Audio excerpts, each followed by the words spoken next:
আজকে স্টক মার্কেটের সম্বন্ধে কথা বলবো। আজকে কিন্তু অন্য কোনো সেক্টরের সম্বন্ধে আমি কথা বলবো না। ওকে, আবার সে একই ভুল করছে নিউ ট্রেডাররা, যারা স্টক মার্কেটে যারা প্রথম আসে তাদেরকে বলো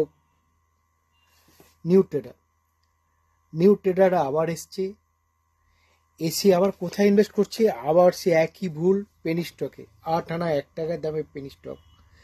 এখনো দেখছি ইউনিটেকের উপর, ইউনিটেক মানে একটা রিয়েল এস্টেট স্টক, যে প্রোমোটারিং ব্যবসা করে দিল্লিতে, কলকাতার নাম শুনেছ হয়তো ইউনিটেক।